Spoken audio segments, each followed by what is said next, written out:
Welcome to the Vision and Purpose podcast, where we dive deep into the lives of incredible people who have made a mark on the world. Join us as we explore the journeys, stories, and passions of individuals who have achieved extraordinary feats, shattered barriers, and inspired us all. And now your host, Dr. Sharon H. Porter. Hello, and welcome to Vision and Purpose Podcast. I am your host, Dr. Sharon H. Porter, and today I am super excited to welcome Dr. Zanthia Reddish to the show. Dr. Reddish, affectionately known as Dr. Z, the Ball Mom Doc, is an educational consultant, speaker, certified life coach, and author, driven by her passion to utilize her God-given gifts for teaching, learning, and empowering others. With a background in high school English teaching and nearly 2 decades as a school principal, she is the CEO and founder of Impoweredd Educational Consulting, drawing from her expertise in educational administration and athlete management. Dr. Z specializes in providing athlete life coaching to parents of student athletes, leveraging her experience as an NBA mom. Her book, Alley-Oop, The Ultimate Assist for Parents of Athletes, earned her an Author All-Star Award and offers strategies for parental positioning and placement for raising champions on and off the court and field. And I am super excited to welcome my guest, Dr. Z. Welcome, welcome, and welcome. Hello. Thank you. Thanks so Absolutely. Much. I am super excited that you're here with us today. We have a lot to talk about. Oh my goodness. You are doing it all. Oh, I'm trying. And I God will say that I buried my gifts. I know that's right. I love it. And so, I really want you to start by just taking us through the journey that led you to creating Impoweredd Consulting. How did you get there? What were some of those pivotal moments that said, hey, I need to do this? There's a gap in the marketplace and I need to fill it. Absolutely. So, this started quite a while ago, actually. I started Impoweredd back in 2018 when my oldest was a senior in high school. And at that time, he had been highly recruited, and we had just been living his basketball life for a long time. And one of the things that I noticed was that when I wanted to think about what I was going to do, either next, but also when I had questions, like, I don't know, like, is this real? Should I do this? Has this happened to you? I didn't always have someone I could pick up the phone and ask. Now, let me be clear. There's plenty of folks with opinions, okay? But I'm talking about the kinds of opinions where they've been where I'm trying to go. I only had access to people who were either at the level that I was or who had no clue what I was talking about in terms of the journey that my children were preparing to take. So that being said, at that time, I had gone back to school and gotten some additional schooling around athlete management, because at that time, I knew that my son was on the trajectory to be a professional athlete. And I wanted to know what that would mean, what I could do to be able to assist him along that journey. And I didn't really plan to be his agent, but I did plan to sit at the table and make sure that he got everything he needed to get. So anyway, I started to think about what I was going to do after I transitioned from being a principal, and it led me to this place where we started this consulting firm where we talk with parents and help parents navigate the processes. There's systems, the basketball is a system. The youth sports is a system, the school system. So I try to take the experience that I had as a school principal and then also as a parent, and I was also running our AAU program. taking all of those skills and marrying them together and being the answer to the problems that we had.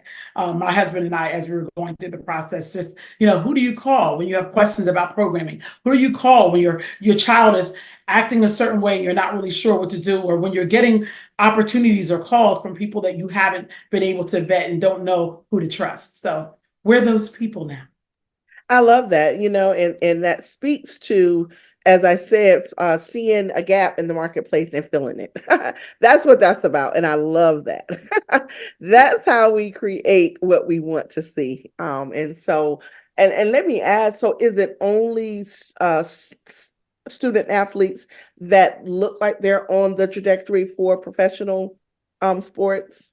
Yeah, no. So actually, it's not just for those. Okay. So when I started out with looking at all sports, okay, just all sports. But my focus obviously is on basketball. And we start in fifth grade and we would go all the way up through the pros. And recently, actually at the top of 2024, we decided to scale it back to focus specifically on fifth through eighth grade. Now, some children are getting identified that early. My son was blessed enough to get identified in sixth grade. Wow. But a lot of times you're identified and maybe stay on that trajectory and maybe you don't. Just depends on the different aspects that the scouts are looking for. But you don't necessarily have to be an elite athlete because sometimes you just don't know. But the reality is parents are still going to have those questions. Your children may just love the sport, but you may not have played. And even if you did play, it's so different than it was, back in the day. It's important to be able to answer those questions. So no, it's actually, we started to focus specifically on fifth through eighth grade basketball because one, we knew that that's when it started for us.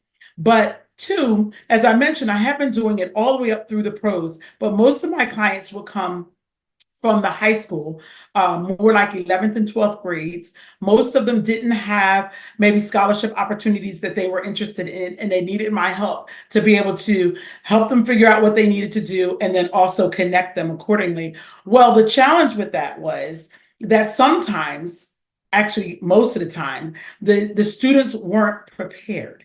And that's why we thought we have to go back to a lot earlier. I have to get in front instead of behind them and make sure that I can position them accordingly so that if they get to 10th or 11th grade and they find out they are on the trajectory to either go to play school at the collegiate level or to become a professional, they are prepared and in position to do so. So that's why we're focusing more on the middle levels now. And I love that because as an elementary principal myself, I definitely see my upper elementary and sometimes even lower than that. But the students who are really gung-ho about those extracurricular sports and are very serious about it. So I can definitely see how that younger age would benefit them. Definitely. Absolutely. Yep. It's all about the transition. It is, absolutely. So let's talk about your book, Alley. I love that. So when, because this is fairly new for you, right? This book is fairly new, right? Just released. So let's talk about it. What can the individual picking up your book really expect? What takeaways can they expect from that? So here's the book. Super proud of this cover. So I wrote the first edition of this book back in 2021 during the pandemic. And the book it's a resource for parents. It's a guide. It talks about all the things that go along with this life, if I would. It talks about how parents need to conduct themselves based on some lessons that I learned very up close and personally. It talks about the different people that you might encounter along the journey and how to interact with them. It talks about how to choose the right program or school for your child. It talks about, I have two sons, one who's playing in the NBA and the other one who is playing at the Division I level for college. And they have very different paths. But what do you do when maybe one student is really knocking it out of the park and has a lot of access? Like Cameron, my older one, I didn't have to go searching. People looked for us. Whereas with Aaron, who was a graduate of the 2021 class in the height of COVID, it looked very different for him. And so people weren't looking. I had to make sure that he was on the right circuit to get the exposure that he needs. So those kinds of things are in there. What do you do? How do you keep your children from being rivals as opposed to supporting one another? How do you keep the game fun? Things like that. It's just so many things. What do you do about social media? What do you do about some of the decisions you're going to have to make? What about some of the sacrifices, the money, the time, all those things? It's all in the book. It's all in the book, and I put it in here so that I called it alley-oop, because when you look at an alley-oop, it's perfectly thrown to you. The ball is perfectly thrown, and you're in position for the slam dunk. And hopefully for a win, or you make the basket or whatever. So this is it's really, really about parenting. People think is it basketball? It's not really about basketball. It's about the specific and intentional decisions we make as parents to position our children to meet their goals. And for my children, it happened to be around the ball. Exactly. I love it. So what's the core mission of Impoweredd? How do you envision it evolving over the next 5 or so years? So the mission is ultimately to help other families meet their goals.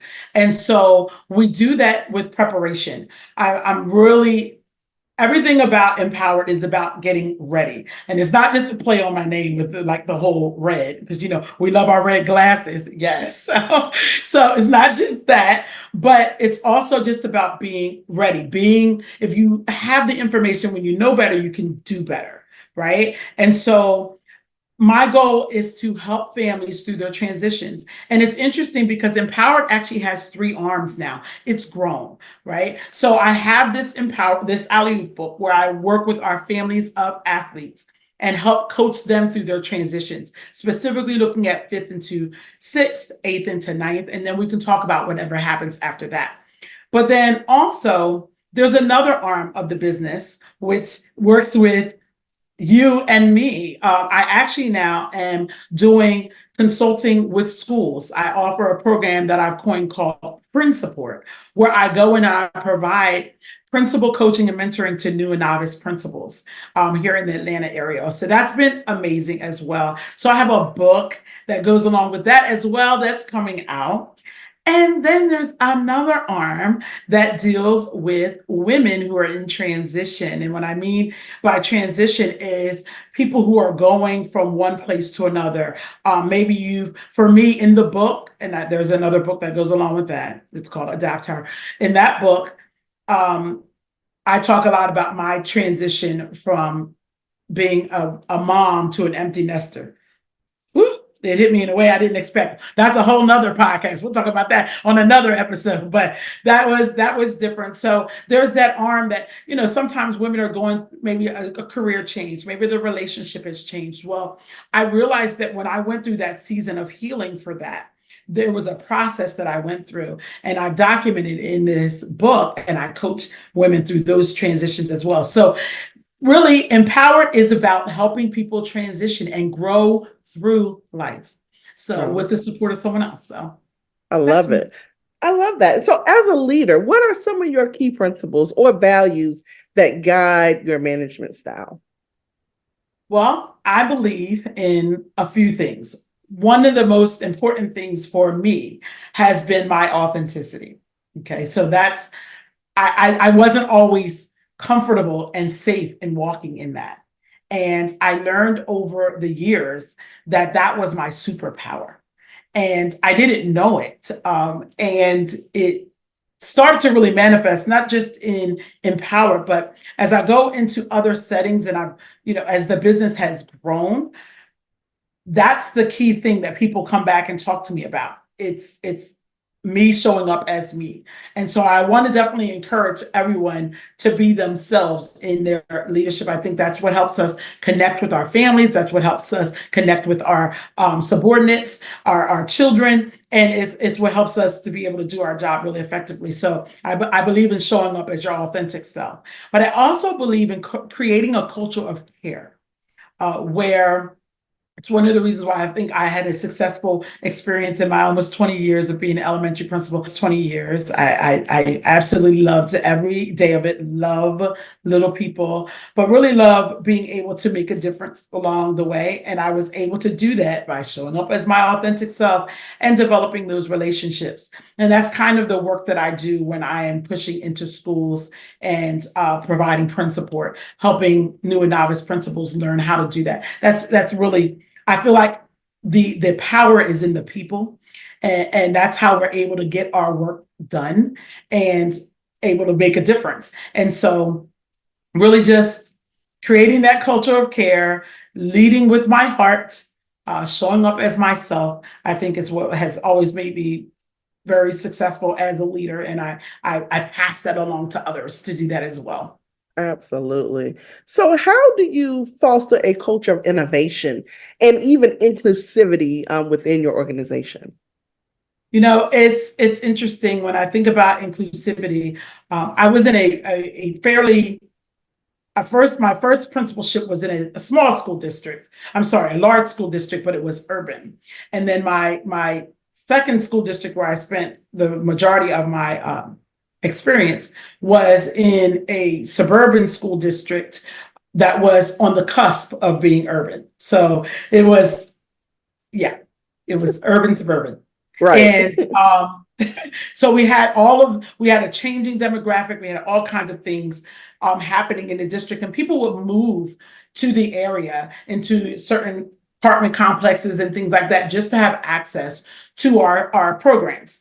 And in particular, I was so proud of the programs that I was able to have in our building, because we started out as the building where any behaviors, any challenging students or programming challenges were all sent to my building, and I welcomed them with open arms. So Wow. for years, I had all of the emotional support students, all of the autistic support students. If a student threw a desk, they would do an emergency IEP and move that child to my building.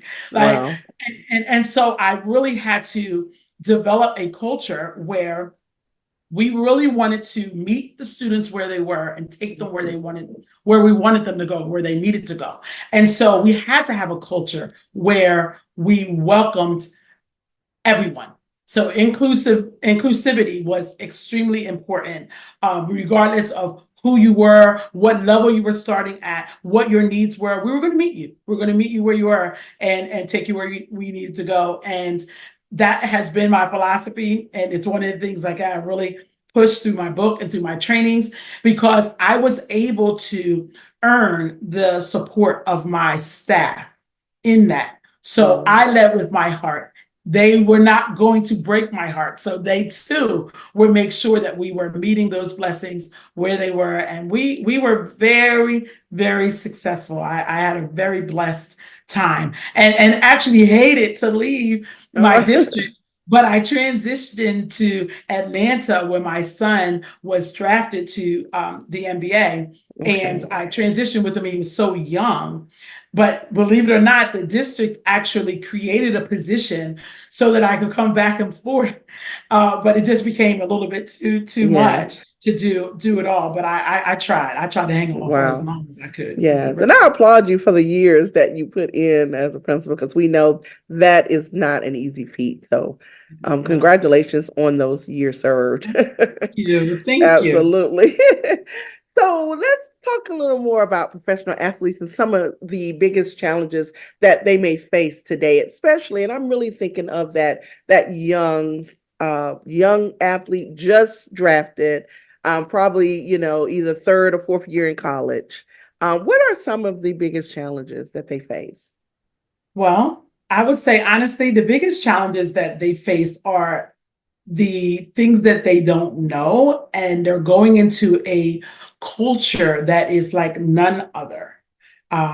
Okay, so and on top of that, you're battling time in that they're young. They're young, and that's what they don't know what they don't know. So I would say, especially for many of the children who are drafted, and they're getting all this money, and when you start out that way, it's challenging to reel it back. And what I mean by that is They're given a lot, especially those who are at the really elite level. If you're making it to the point where you're being drafted, you were already that guy for a long time. So you're used to getting a certain level of treatment. And it continues when you get in the NBA, except now you're at the bottom of the totem pole. Whereas before you were that guy, now you're a rookie and you have to learn from other people that are there, and you have to be open to that.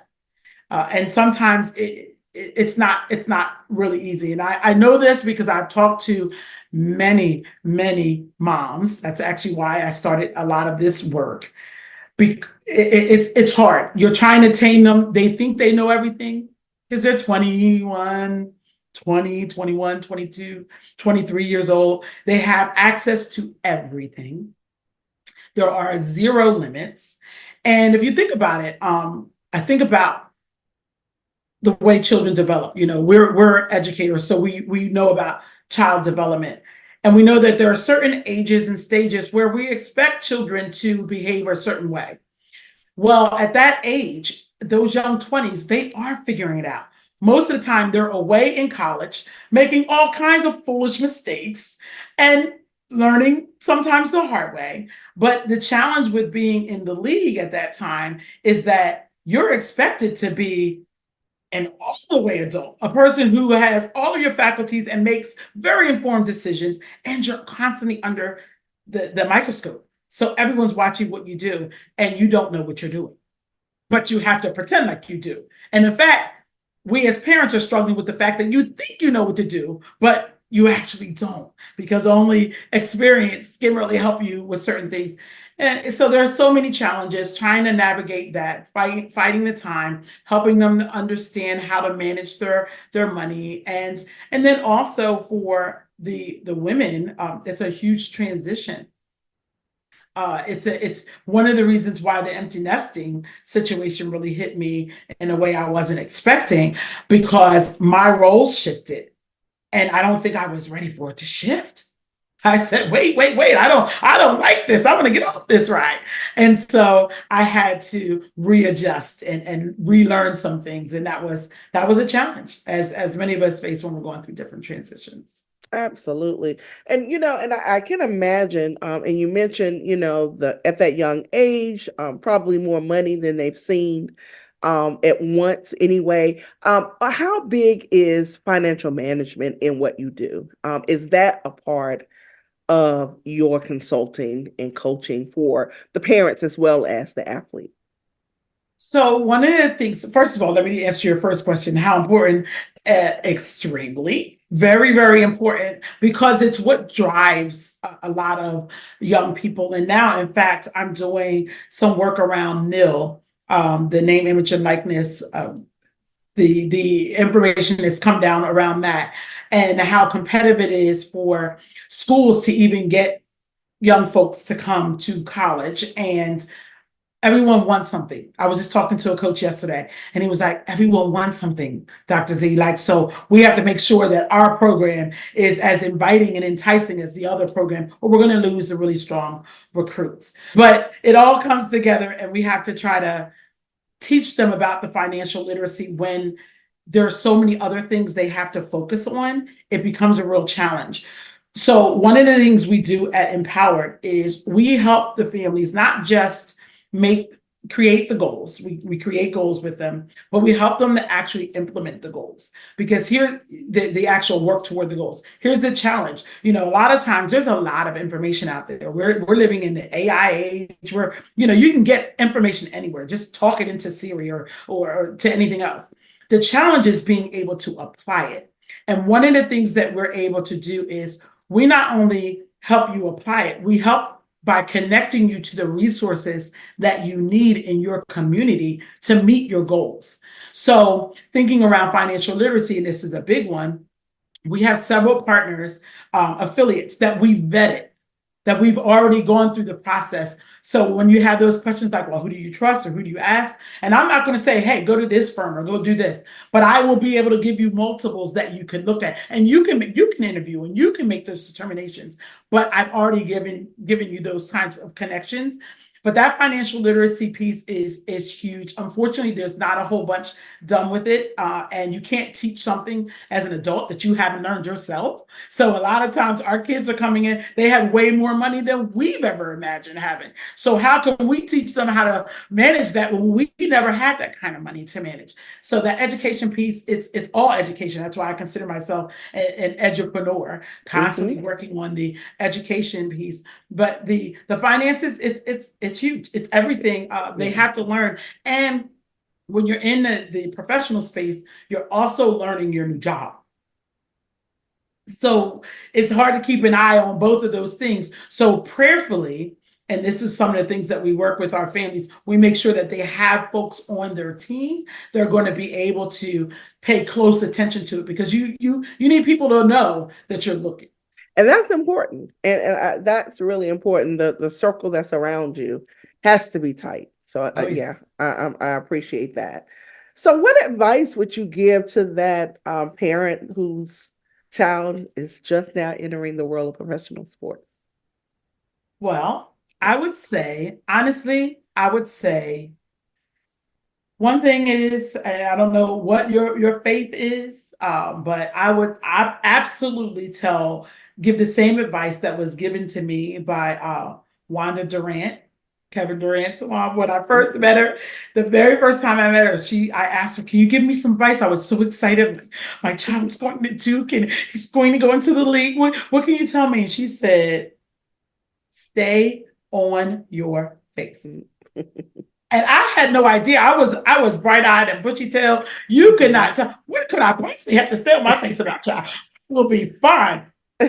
Let me tell you. Wow. Okay. It has been the best advice. It's the first piece of advice I would offer to other parents, is to be prayerful about your decisions, to keep your faith, work your faith, because you are going to use every ounce of it. So that's number one. And number two is know that there are resources. There are resources that can help you along the journey, because I think the trick of the enemy through this process, because it's amazing. It's awesome, but it is stressful.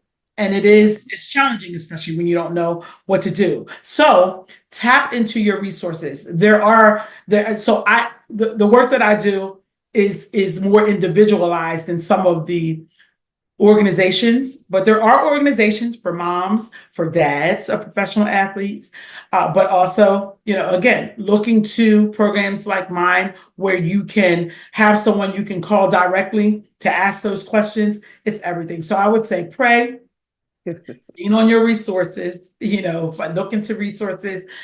You don't have to know it all, ask questions. And then I would honestly tell folks, and this, I am practicing this now. I have to force myself, stop and smell the roses. To God be the glory for the opportunities that you have. And when you're in it, sometimes we don't pay attention to that. We're so busy doing, we don't have a time to appreciate being in the position that you're in. So I would say to pray, to stay on your face.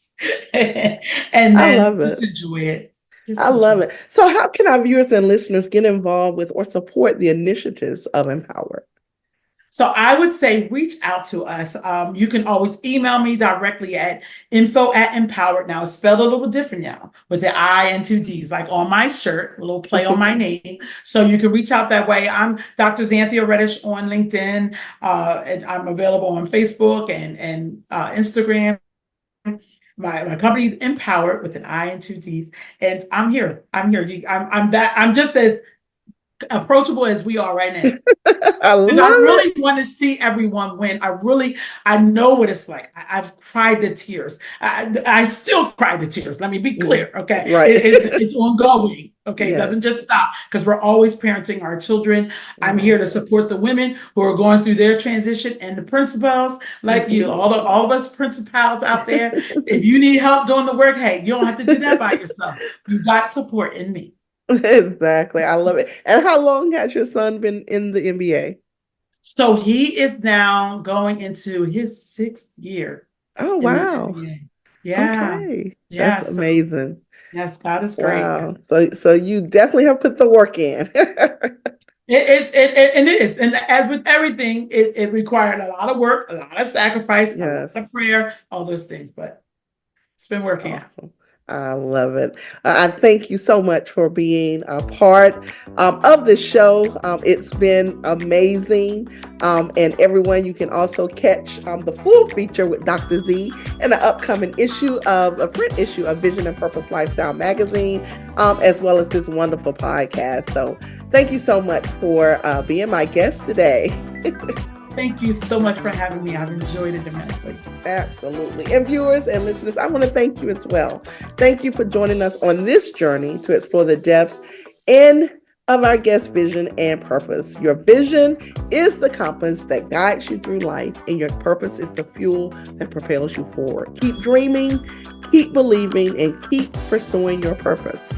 Every step you take brings you closer to the fulfillment of that purpose. I'm your host, Dr. Sharon H. Porter, and until next time, live life with vision and purpose. Thank you for joining another episode of Vision and Purpose Podcast. Please share, like, and subscribe. Please join us every Thursday at 5 p.m. Eastern Time.